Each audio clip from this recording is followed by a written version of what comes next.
سر اس میں کوئی شک نہیں ہے کہ نبی صلی اللہ علیہ وآلہ وسلم کی جو ذات ہے وہ انسانیت کی معراج ہے، اور آپ خیر البشر بھی ہیں۔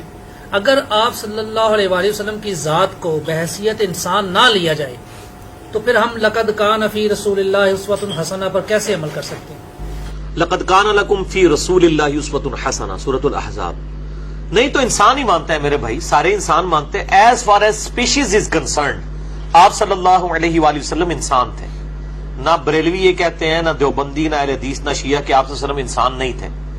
قرآن میں واضح ہے، قل انما انا بشر مثلکم، اے نبی صلی اللہ علیہ وآلہ وسلم میں تو نہیں ہوں سوائے اس کے کچھ کہ تمہاری مثل بشر ہوں۔ لیکن یہ اسپیشیز، کیونکہ بخاری مسلم میں حدیث ہے کہ آپ صلی اللہ علیہ وسلم وصال کے روزے رکھتے تھے، یعنی روزہ کھولے بغیر اگلا روزہ رکھنا، پھر کنٹینیوس روزہ رکھنا۔ کچھ صاحب نے رکھے وہ بے ہوش ہو گئے مسجد میں، آپ نے ان کو منع فرمایا، فرمایا ایکم مثلی، تم میں سے کون میری مثل ہے؟ آپ کسی سے ابھی نے نہیں کہا قل انما انا بشر مثلکم۔ تو یہ تھوڑے اہل حدیث علماء بھی تو تھوڑی زیادتی کرتے ہیں نا، ان کو بھی تھوڑی شرم حیا کرنی چاہیے اس طرح کے مسائل بیان کرتے وقت، کہ واقعی حضور کی مثل مرتبے میں، کوالٹیز میں، بھئی ہماری آنکھیں تو سامنے دیکھتی ہیں۔ بخاری مسلم میں کہ آپ پیٹھ کے پیچھے بھی دیکھ لیتے تھے انہی آنکھوں سے، 360 ڈگری کا ویژن۔ بخاری مسلم میں آتے آپ نے ہاتھ اٹھایا، فرمایا میں جنت تک پہنچ گیا میرا ہاتھ، ارادہ کیا کہ انگور توڑ لوں۔ ہمارا ہاتھ تو 1.5-2 فٹ سے آگے جاتا ہی نہیں ہے۔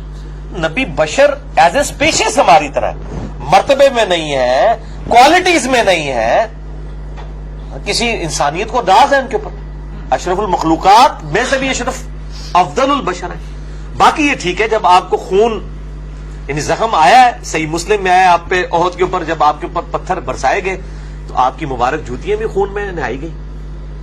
آپ کا بیٹا ابراہیم فوت ہوا، صحیح بخاری میں آنکھوں میں آنسو آیا، ٹھیک ہے۔ سر درد بھی ہوتا تھا، کالی چکنی پٹی آپ نے باندھی ہوئی تھی جو آپ نے آخری خطبہ دیا ہے، بخاری مسلم میں آتا ہے، جب اسامہ ابن زید والے لشکر کے اوپر کچھ لوگوں نے اعتراض کیا، سر درد کی وجہ سے پٹی باندھی ہوئی تھی۔ وہ سارے حوادث جو ایک انسان پہ گزرتے ہیں وہ آپ پہ گزرتے تھے، ورنہ آپ مالی آئیڈیل نہ ہوتے، ورنہ تو ہم کہتے ہیں جی حضور کو کیا پتا کہ سر درد کی کیا تکلیف ہے۔ کسی کی بچی کو طلاق ہو جائے تو اس کی تکلیف نبی کیسے محسوس کر سکتا ہے؟ بھئی اس کی اپنی 2 بیٹیوں کو طلاق ہوئی ہے، ان کے اپنے بیٹے فوت ہوئے ہیں، اور لوگ جو ہیں وہ کہہ رہے ہیں کہ دیکھو اس کی اولاد آگے مشن ہی نہیں چلے گا۔ تو اللہ نے فرمایا ان شان یہ کہو الابتر، آپ کا دشمن بے نام و نشان رہے گا۔ اگر آپ کی اپنی اولاد نہیں ہوئی ہے اللہ آپ کو روحانی بیٹے دے گا۔ آج دیکھ لیں اتنی بڑی امت، کسی نبی کی اتنی بڑی امت نہیں ہے الحمدللہ، اور نبی کے گزرنے کے 1450 سال بعد بھی وہ نبی کی اس دعوت کو لے کے بیٹھی ہوئی ہے۔ اور ادھر تو موسیٰ علیہ السلام کوہ طور پہ 40 دن کے لیے گئے، پیچھے 70,000 اصحاب جو ہیں وہ مرتد ہو گئے ہیں اور مشرک ہو گئے ہیں، بت پرست ہو گئے ہیں، اور یہاں پہ آپ دیکھیں ماشاءاللہ کس طریقے سے پیشن سے معاملہ چل رہا ہے۔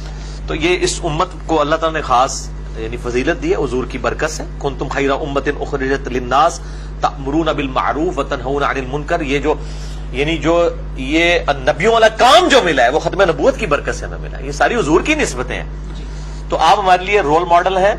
اس میں مطلب یہ کہنا وہ جب وہ کہہ رہے ہوتے ہیں نبی کے بھی 2 کان ہمارے بھی 2 کان، نبی کا بھی ایک ناک، یہ طریقہ نہیں ہے، یہ نہ قرآن و سنت کا طریقہ ہے، نہ یہ بات سمجھانے کا طریقہ ہے۔ یہ بات حقیقت ہے کہ بعض اوقات یعنی اہل حدیث علماء سے اس مسئلے میں غلو ہوتا ہے، اور بریلوی اس معاملے میں صحیح چیخ رہے ہوتے ہیں۔ دوسری طرف بریلوی بھی جو غلو کرتے ہیں ان کی بھی عجیب مت ماری ہوئی ہے، وہ کہتے ہیں جی آپ کو اگر بشر مان لیا ہم نے، صرف بشر، تو آپ کی افضلیت ختم ہو جائے گی کیونکہ نور بشر سے افضل ہے۔ اور بھائی مٹی نور سے افضل ہے، جو اللہ نور السماوات والارض ہے وہ اور چیز ہے، وہ نور مخلوق کی بات نہیں ہو رہی ہے۔ اس پہ میرا کلپ چڑھا ہوا ہے آیت نور کے بارے میں۔ فرشتے نور سے پیدا ہوئے، مسلم میں حدیث ہے فرشتے نور سے، جن آگ سے، اور مٹی سے انسان۔ یہ جن آگ سے اور مٹی سے انسان، یہ تو قرآن میں بھی سورۃ الحجر میں آیا ہے۔ اب مجھے بتائیں فرشتہ افضل ہے یا انسان؟ اگر انسان صحیح ہو جائے فرشتے سے بہتر انسان بننا، کسی کی جرت ہے کہ جبرائیل نبی علیہ السلام سے افضل ہے؟ نہیں۔ ہاں فرشتوں کے رسول عام انسانوں سے افضل ہے، یعنی حضرت جبرائیل حضرت ابوبکر سے افضل ہے، لیکن جو عام فرشتے ہیں جو رسول نہیں ہیں وہ حضرت ابوبکر سے افضل نہیں ہوں گے، نہ عمر سے، نہ عثمان و علی سے۔ وہ افضل البشر صلی اللہ علیہ وآلہ وسلم کے اصحاب ہی افضل ہیں۔ لیکن جو اسپیشیز ایز اے اسپیشیز لقد خلقنا الانسان فی احسن تقویم ہے، فرشتے سے بہتر ہے انسان بننا۔ تو انسان کو اللہ تعالیٰ نے بہت بڑے لیول کی معراج کروائی ہے، بغیر خلائی لباس کے، بغیر آکسیجن ماسک کے ٹریول کروایا ہے، ٹھیک ہے، سدرۃ المنتہا تک پہنچے ہیں۔ تو بریلویوں کو یہ بات سمجھائیں کہ نبی علیہ السلام کی فضیلت نور ہونے میں نہیں ہے، انسان ہونے میں ہے، کیونکہ بشر نور سے افضل ہے۔ باقی نور ہدایت تو ہے، قد جاءکم من اللہ نور و کتاب مبین، یہ جو آیت ہے سورۃ المائدہ کی، اس کی تفسیر میں اسلام کی پہلی تفسیر جو طبری ہے ابن جریر المتوفا 310 ہجری، انہوں نے لکھا ہے یہاں نور سے مراد نبی علیہ السلام ہے۔ اور یہ سعودی عرب کے مولوی وہاں بیٹھ کے جو خانہ کعبے میں درس دے رہے ہوتے ہیں، کہتے ہیں جی احمد بریلوی نے تعریف کر دی ہے، نور سے مراد بھی قرآن ہے اور قرآن کتاب سے مراد بھی قرآن ہے۔ احمد بریلوی نے کوئی تعریف نہیں کی ہے، یہ اہل سنت کے امام ہے۔ حافظ ابن کثیر نے پورا چھاپا ہی ابن جریر سے مارا ہوا ہے۔ ابن کثیر تو 8ویں صدی میں آیا، یہ 30ویں صدی میں۔ امام بخاری کا ہم اثر ہے ابن جریر طبری، امام طبری، اہل سنت والے، ایک تو شیعہ والے امام طبری، میں اہل سنت والے، انہوں نے لکھا ہے کہ قد جاءکم من اللہ نور و کتاب مبین میں نور سے مراد نبی علیہ السلام کی ذات ہے۔ اور شیخ زبیر علی زئی صاحب نے اپنے مقالات میں لکھ دیے، یہ الحدیث رسالے میں چھاپا ہے کہ ہم مانتے ہیں نور ہدایت ہے۔ اس سے بڑی آیت ہے یا ایھا النبی انا ارسلناک شاہدا و مبشرا و نذیرا و داعیا الی اللہ باذنہ وسراجا منیرا۔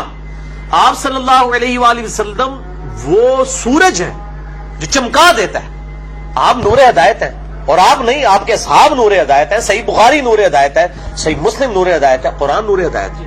تو اس کانٹیکس میں نور بھی ہے، نور ہدایت بھی ہے، بشر بھی ہے۔ باقی اس کو زیادہ جھگڑا نہیں بنانا چاہیے اور گستاخی والا معاملہ نہیں کرنا چاہیے۔ گستاخی یہ ہے کہ آپ کہیں گے بشر جو ہے وہ کم تر ہے اور نور زیادہ ہے، یہ گستاخی، بشر نور سے